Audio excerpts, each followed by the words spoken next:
Excellent. Let's keep on trucking. All right.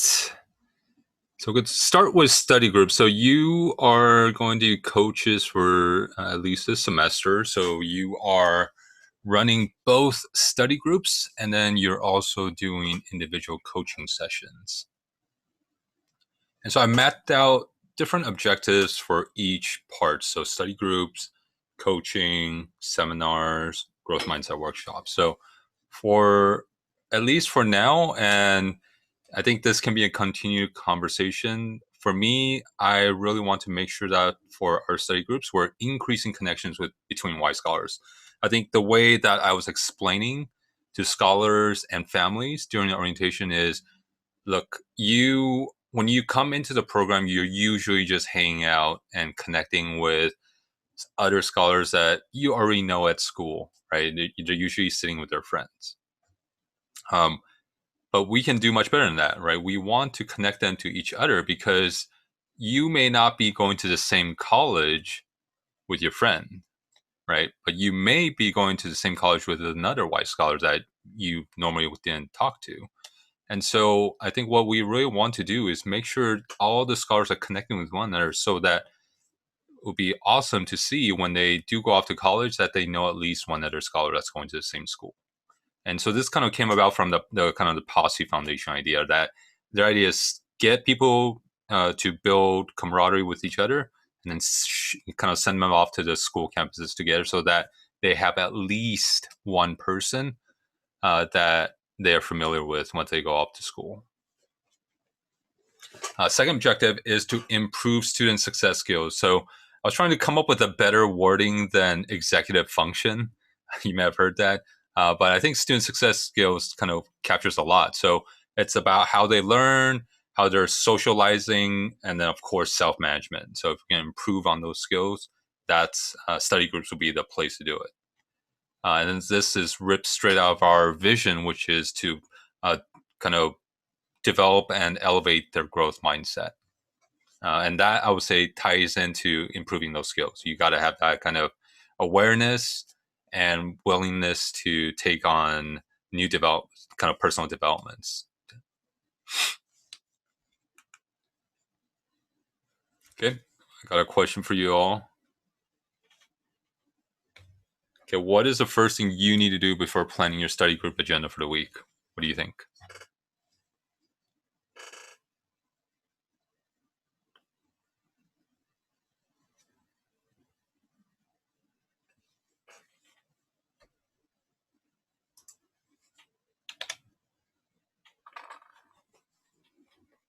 All right, give me your best shot. Who wants to start? Anna. Were you talking like for every week or this week? Every week. Every time. So every week when you're planning for your group agenda, what do you think is the first thing I want you to do?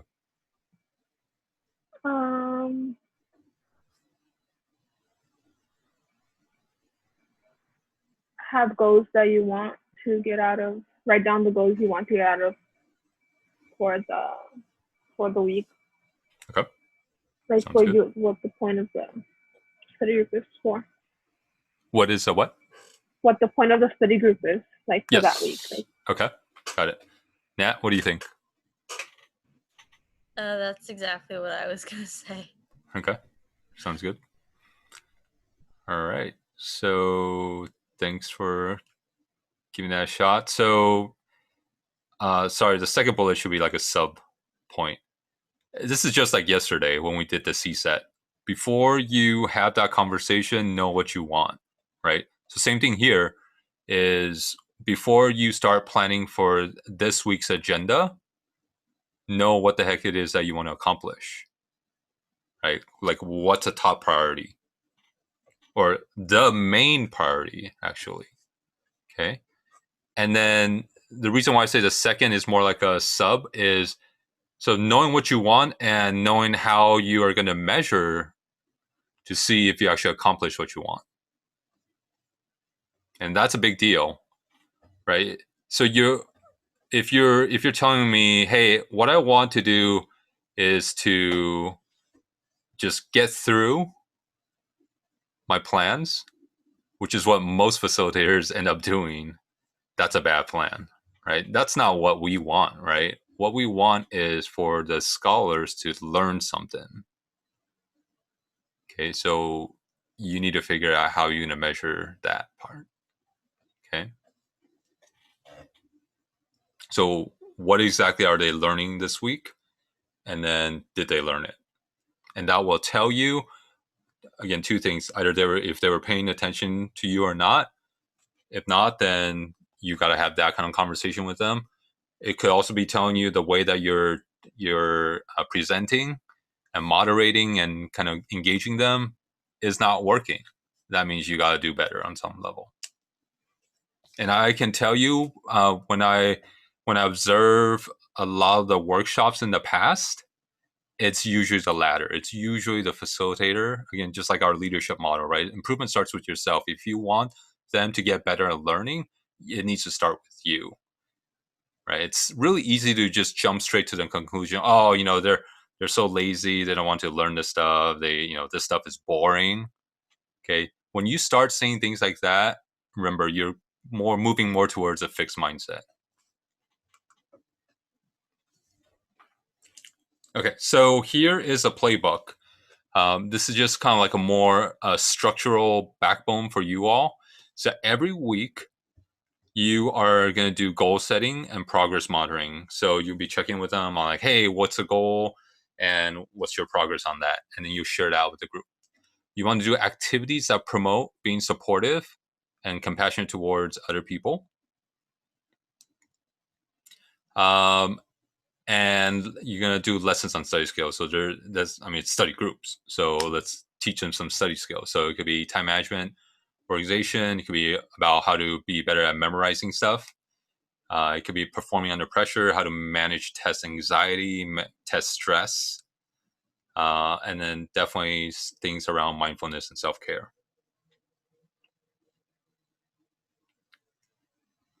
And then the last part is, the more that we can get them to share their stories, it kind of goes with B, right? The more they're sharing out themselves, two things, you're kind of showing that you're being vulnerable to each other. And I think we all know that when you do that, that's one of the best ways to earn trust from each other. Okay, so hopefully you can see this playbook matches up to the objectives. Right? By doing those activities, we're building connections with each other. We're improving their study skills, which will touch on learning, self-management. And then goal setting will be kind of elevating their growth mindset. Okay.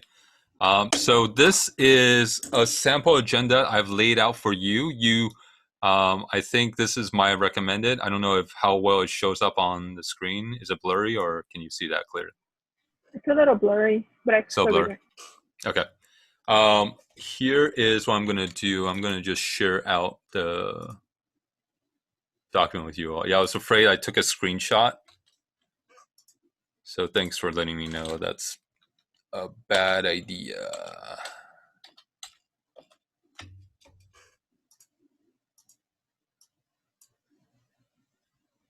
Okay, I'll put the link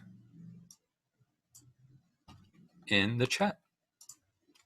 You can open it up and follow along with me.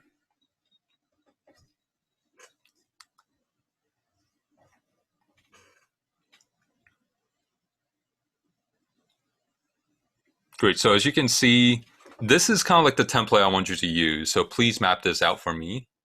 I want you to actually, even if it's very similar to this for the next 2 weeks, that's fine. But eventually I want you to start developing your own agenda. So, you're not just, listening to what I'm telling you to do, right? I want you to kind of take more ownership of your groups in the future. So you should always start off with the check-in and the feelings check. So that's like set. For I think these next 2 weeks, one activity I'm proposing, you can come up with a different one, is do the 36 questions. I don't know how many of them have participated in that, but I think it's worked out pretty well for the staff. And so let's give it a shot with the scholars. Okay, so under the topic, obviously, then do the steps. So list out as much kind of instructions for yourself as possible. I find that's very helpful. everything from the link to instructions on when to break out, how much time to allocate for switching and bringing people back from breakout. Those are all very important. So this obviously can be a lot more detailed. Then we'll do highs and lows for the week, 10 minutes. This is something I'm thinking. I want to create just like an online notebook so that it's like a writing space. So then when they're writing, you can kind of check in and read everyone's comments. And then that way you can kind of urge them like, hey, I thought what you wrote was really cool. Would you mind sharing with the rest of the group?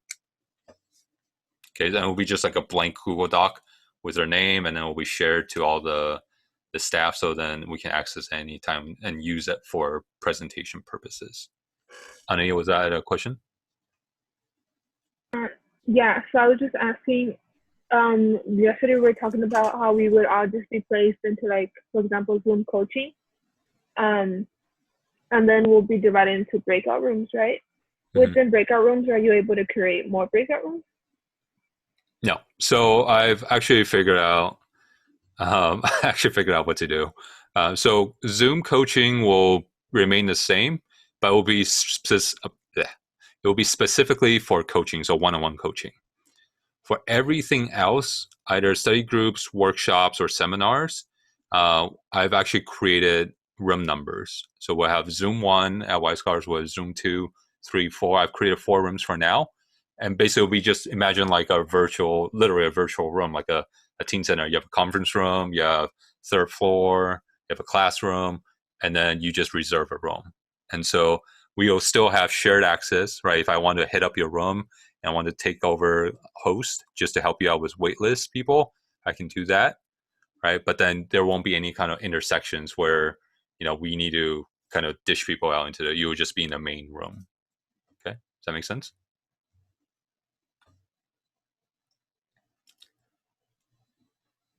Okay.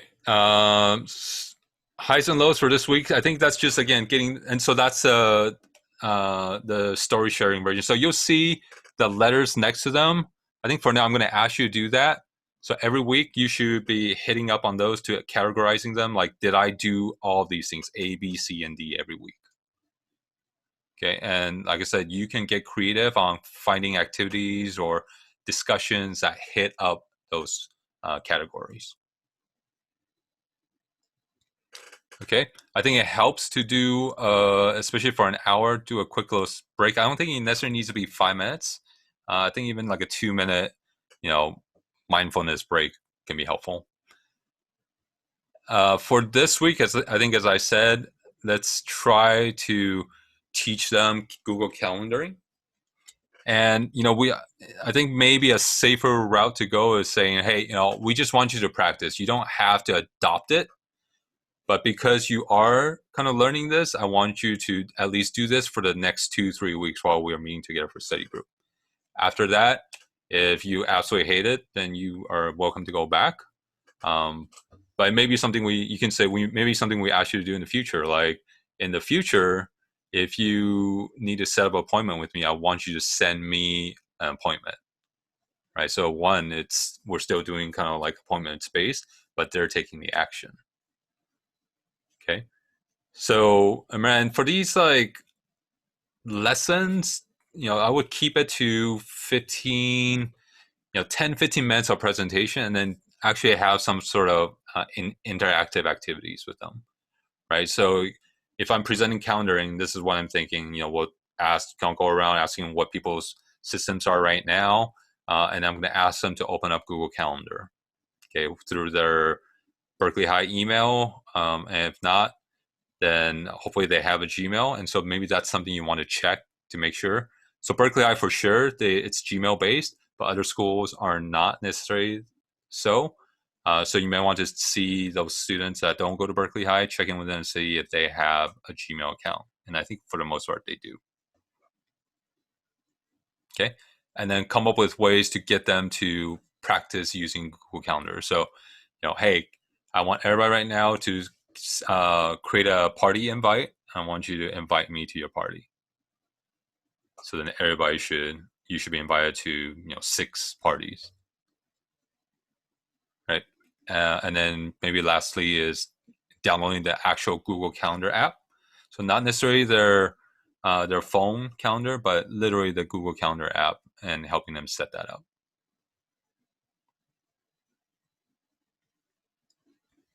Okay.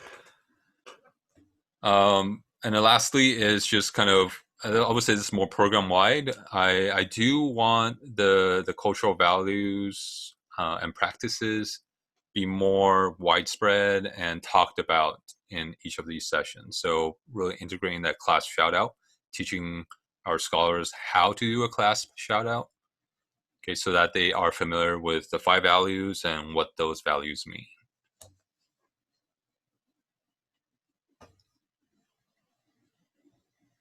Okay, so that's it for study groups. I'm happy to answer your questions, but I would also love to hear any kind of feedback or suggestions that you want to see, at least for these next 2 weeks.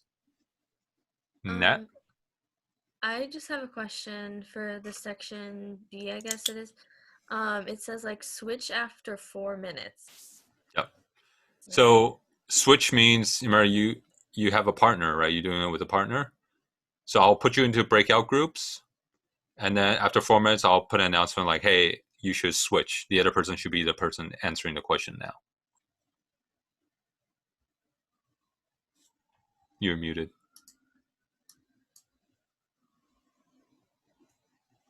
Nat, you're muted. When you're when you're in the main room, you can message people in the breakout rooms. Yes, you can make an announcement. That works somewhat well because it's like a little tiny message that shows up at the top of the screen. So I think it might be better if you just go into just join. You can keep hopping from breakout room to breakout room. So it might be better, kind of like what I do when you all were in training, right? I went around the circle to check in on each group, right? I think that might be a better way of doing it. So you can do both, right? Send out the message and then just go around checking, make sure, hey, make sure you're switching. Okay, and then you want to be hitting up those breakout rooms anyways, just to make sure they're not talking about the last football game or something like that.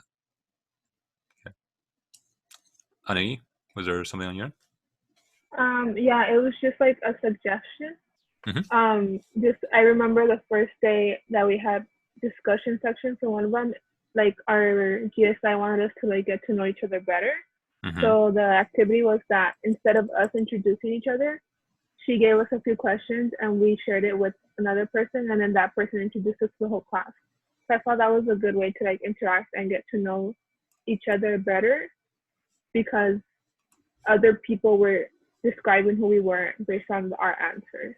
So I think that would be like a good exercise for the first one. Okay. Yeah, I mean, I think how they go about sharing, I think you have absolute freedom on that, right? The point is that they're sharing.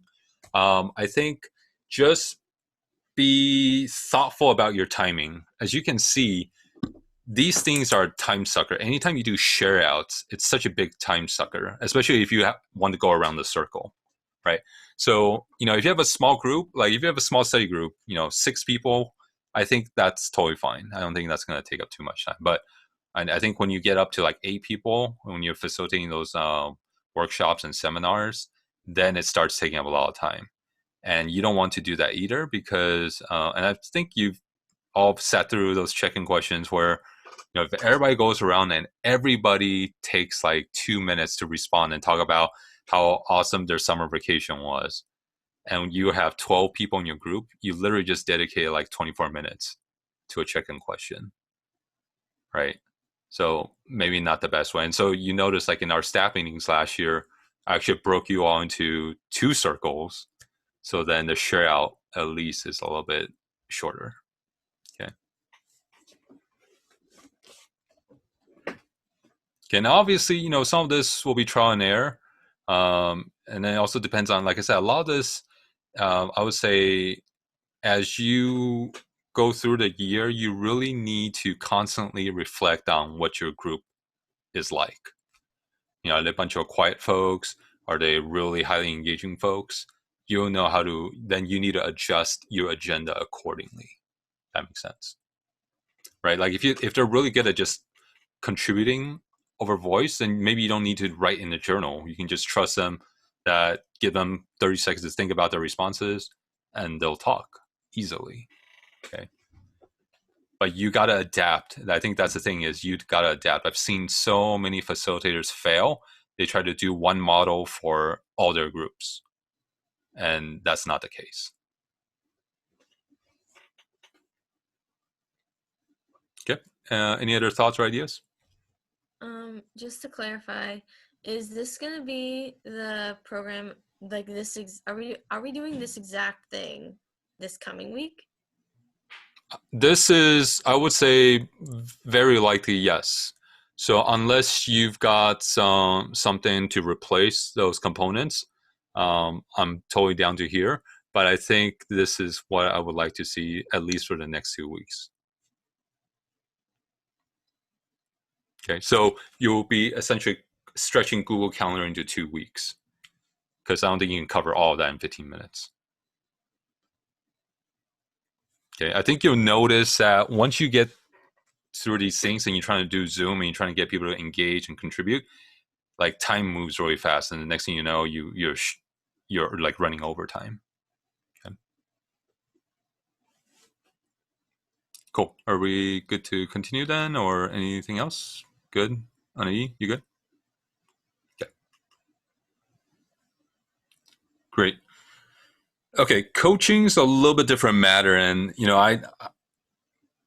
I kind of have an idea of what Selena was going for last year, or the last 2 years when we started one-on-one coaching.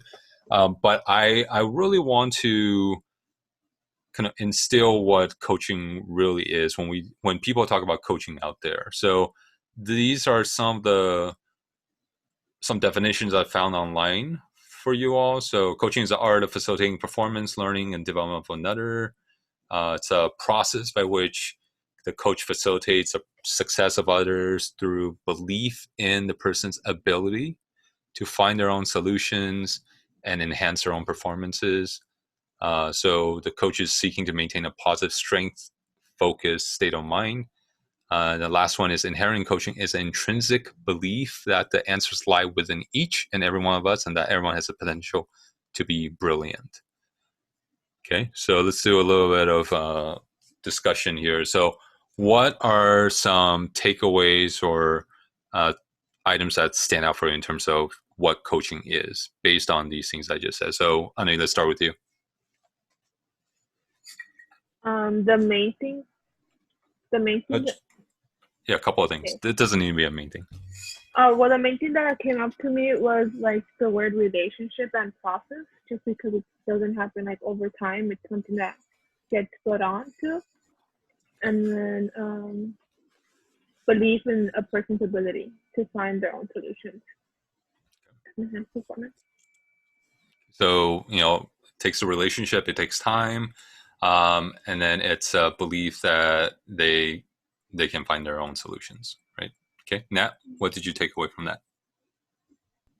Yeah, kind of the second part is the main thing that jumped out to me.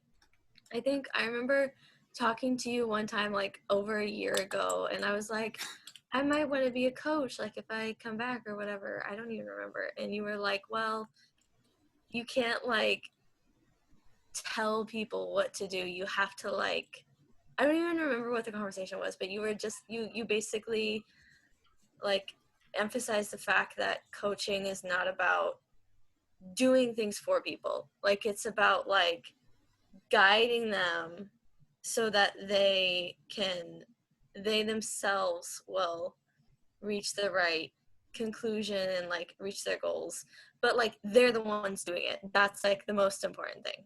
And so that's what jumped out to me here based on like what you had said to me. Mm-hmm. Okay, great. Yeah. I think both of you are on the right track. It definitely takes relationship, because you can't get to that second part without a high trust relationship, as I'll be emphasizing over and over this year, right? This idea of a high trust relationship. And then yes, the second part I think is exactly what, oftentimes when we say coaching, but then I see more people doing just advising. Okay, and it kind of gets advising plus mentoring actually, and kind of gets fused together. Okay, so this explores a little bit more. I wouldn't say you're necessarily guiding or leading them either. Okay, because that still means ultimately whose intention are they going with in this relationship? It's your intention, right? And I think this is why it's so difficult, especially with our mission. Like we have this urge to want to be like, if you just do this, you'll be on your way, right? And you have, no doubt you have great intentions. But that's, as we just talked about before, that's not what we're really looking for in coaching. It's definitely not managing. It's not literally just telling them what to do. And so it's not instructing, it's not giving advice necessarily. Okay, I think there may be some space for advice, but if you just purely be like, well, what I would do in your situation, which is, I hear this quite often during coaching sessions up there. It's like, oh, have you thought about doing this? Well, you're inserting your own kind of advice and answers already for them, right? And so giving advice, offering opinions, as much as possible, try to minimize that, even though your white scholar will be pushing you to do that. That's the thing. Okay. And so here is why, I think the coaching model framework, we try to do that in tutoring, right? We try to be like, well, what do you think? How do you think you can solve your own problems? And then the scholars get frustrated. So I think there's two different things here. One is it's more technical, right? Like math. If you don't know the basics of math, if you don't know the foundations, if I just tell you, well, what do you think? How would you go about solving this? Well, if you don't have the fundamentals, asking those questions will just really frustrate the scholar even more, right? And so coaching is usually used more towards, in this context, we're talking about like goals and challenges that they want to overcome. And so in that case, you don't need to be the expert because do you remember when we talked about like difficult conversations and how conflict management? Like, who is the best person to answer their own problems? That person. That person. They're the ones closest to the problem. That means they're the ones closest to the solution. That's exactly it. Right? So you shouldn't be the expert. They technically are the experts. Maybe they just don't realize it yet, or they're not aware of it yet. And so you definitely don't need to know the right answer. There's really no right or wrong, right? It's just an option that they want to move forward on. You definitely don't want to be in control and try to fix them. Again, I think that fixing mindset, we fall into that trap quite easily. Again, just because we're trying to look out for them, right? We're trying to be like, oh, here, this is a way that you should go. Okay, but again, that's just instilling your own personal beliefs and values. Again, that may not necessarily be them. And that's probably why a lot of times the goals fail, because the goals are more set by the coaches. And as much as the coaches want to deny that's what happened, I think what the coaches are doing is you're kind of like nudging, you're kind of, pushing them towards a certain direction. So you're like, well, I didn't tell them to do that, but you kind of manipulated towards that direction. Okay, and so I'm not saying that I would know how to go the perfect way to go about not doing that, but I think just the first step is just being aware of that on your end. Am I inserting my own kind of biases into this relationship? If that's happening, then you're probably not being as good of a coach as you think you are. Okay, and so definitely, not trying to like heal it or make it better. Okay, so then there's this other thing, which is coaching and mentoring, right? So mentoring then is more like that person because they may have more experience, more skill, right? That's why you have like a career mentor, right? Because, I've been in the CEO position and I've had a lot of experiences, developed a lot of skills. So you want me to mentor you? Yeah, I'm happy to do that, and kind of help you lay out your pathway to becoming a CEO, and helping you figure out what kind of personal or professional development that you need to become that level. So in that case, that's what a mentor will be doing for you. Okay, so coaching, again, is enabling the person to arrive at the solutions that come from within themselves. And that, I think that last part is very important. That suits them. Okay, that they are taking ownership of that and be like, yeah, I came up with that idea, and it makes sense to me in my context, based on, whatever challenges I'm going through, my home circumstance, my life circumstances.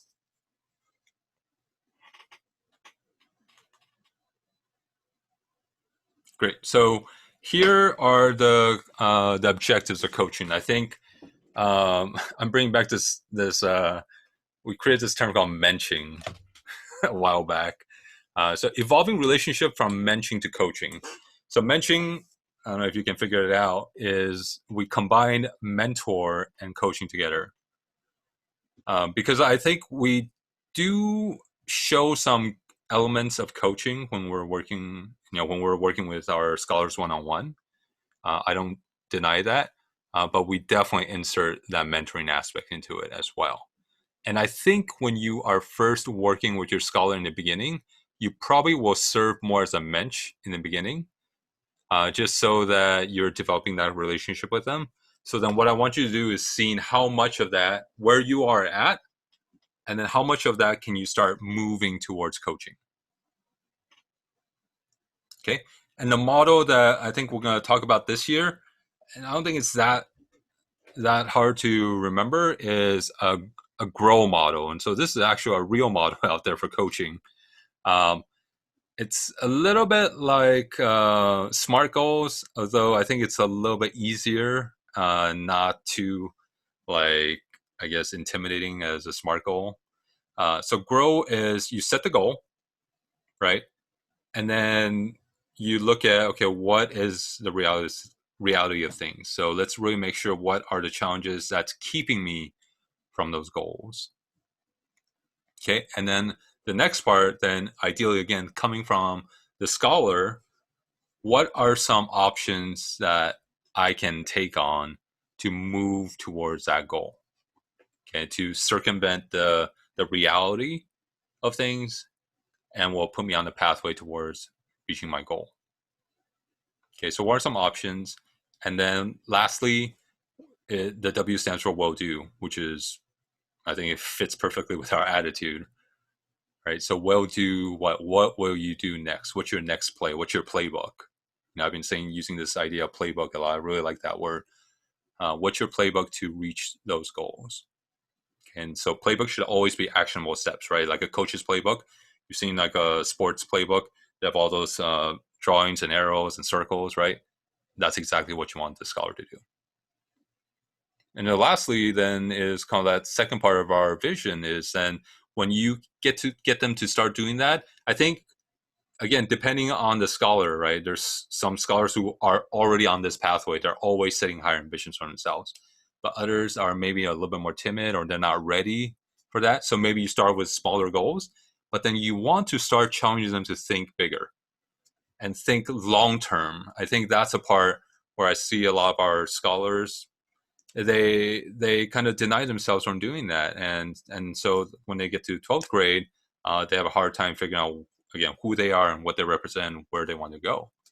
Right, so at some point they need to start figuring out, okay, what are some directions that I want to head towards, and so what are some things I need to take on to kind of show that I'm moving towards that direction. Okay, and you have to be that person to really kind of challenge them, right? So explore why, there's this fantastic internship and it's a great fit for you. It fits along your direction of wanting to be a physics professor, even. So kind of what's keeping you from moving towards this route here? Okay, let's talk about that.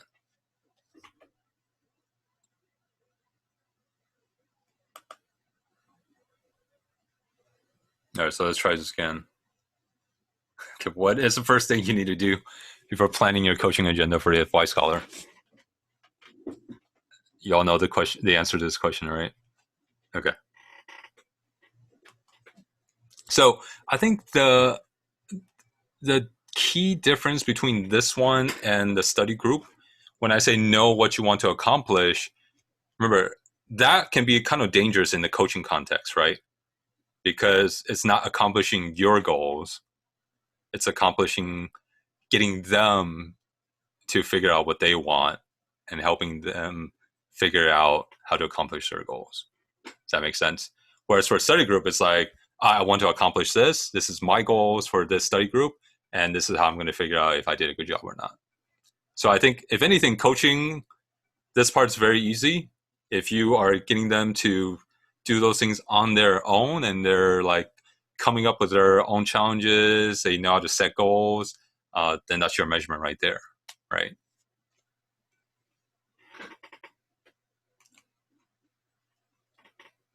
Okay. So here is a playbook, I think, at least for the first semester. And this is like brand new territory for me, I'll be honest. So this is kind of my proposal in terms of how I think this will go down. I think first up, you got to build that relationship, as Anahí said. So I think we're all on the same track here. You got to build a high trust relationship. And the only way to do that is if you two are sharing to each other. It can't be a one-way street. Right. And I don't even know how many people actually did that during tutoring sessions. I think it's usually just like, hey, tell me about your day, tell me about your life, tell me how school is. But the coach didn't share anything. And so you got to make sure that you're sharing your day as well. Anahí, was there something? Yeah, I did notice that during tutoring sessions, like, for example, when I would tell Akram, like, oh, I have a midterm and I haven't started, the next day he will come and ask me about it. So I feel like when you are sharing like that, you're also like struggling or like anything going on in your life, and students will usually ask you about it. Or I would be like, oh yeah, I'm going home for the weekend, and then on Monday they would ask me, oh, how was like home and stuff like that. Absolutely. And so, I mean, I think it might be even really cool to see is they start taking on what you're doing to them. They're kind of coaching you on some level. And I think that might be a really awesome relationship when you start seeing that. Like, they're asking you these questions. And I think you probably want that anyways, right? Because when they are doing that to you, that means that's like your perfect measurement right there. That's like, oh, you know how to ask someone those questions. That probably means you know how to ask yourself those questions, right? So definitely share out yourself. And then I think when we talk about earning trust from each other, we said showing compassion, right? Knowing each other. And this is it, like getting them to be compassionate about whatever you're going through. That's really going to build compassion in them as well. Okay, sharing, what you would want and would like. So I think you're right on some level. I think if you share like, hey, obviously I think you want to give a little bit more time to the scholar, but share a little bit like, hey, this is kind of my goal right now and what I'm doing, kind of what I think my options are. That I think will be great to share with the scholars. And then again, I think the scholars, some people are very well versed in terms of articulating their wants and desires. Other people are not as much, right? The classic example would be the scholar that says, I don't know. Right? I don't think it's a matter of I don't know. It's probably more a matter of, I haven't thought about it yet. No one's really kind of challenged me to think about those things, or I'm afraid to think about those things, right? Nat, I'm sure you went through that. Anahí, I'm sure you're probably going to go through that. What's the number one questions that people hate as they get closer to graduation? What are you going to do after you graduate? That's a really scary question to think about, right? And that's an annoying question to think about too. But when you have someone who's like, hey, let's just talk about it. There's no judgment. I'm not going to, if you say like, oh, I'm going to be a movie star, like, it is what it is. It's what you want, right? So then let's figure out the steps. Okay. But then this last part here, I think, it goes back to that building that high trust relationship, which is that integrity part, which is, okay, so let's make agreements to each other here. What and are you asking from me to help you on your way to accomplishing your goal? And also, what are you promising me on your end that you're going to do? Okay. And again, like, this is where I heard a lot of coaches being really frustrated about their scholars not being able to accomplish their goals. And, obviously it's easy, again, to just say, oh, they don't care, or, it just wasn't helpful. But you got to drive it home. Like, you got to have that one-on-one heart-to-heart talk. Like, look, I really want to build this relationship with you. I really want to, I care about you. I want you to care about me too, because, this relationship is based on both of us showing up and doing things for each other. Okay. So I think if you kind of keep having those conversations, my guess is, either it's going to turn them around, or if they absolutely don't care, then they're probably not ready to be part of this program in the first place, to be honest. Again, we got to be honest with ourselves on it. There's just some scholars who don't care for the program and what we do, and that's totally fine. Like, we can't win everybody over. Okay. Cool. Let's take a pause here. That was a lot. Any kind of questions, thoughts, ideas?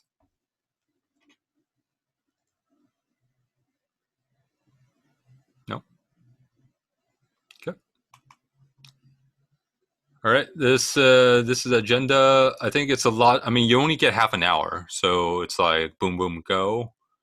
So definitely some time for pair sharing, discussions on kind of where we're at, what's our wants and what likes, and then you kind of try to clarify them and then identify what the priority goal is and apply the GROW model there. Okay, and then saves the time for agreements. Yes, and So do coaching sessions start next week as well? Coaching sessions, no. So this week it will count as a coaching session for September. So the next ones will be in October. And then are we only doing the ones that we got assigned this time, or are we doing all the students? Like, for example, would I only do the ones that I got assigned this time, or would I do the ones for me and Elaine? Yeah, exactly. So you're right. So you are going to be taking care of the entire class the next month. Okay. So you got to spread it out over the 4 weeks. Yeah. I would say even 3 weeks if possible. I think, we have small enough classes where you probably can map into 3 weeks. Okay. Okay. Great. Any other questions?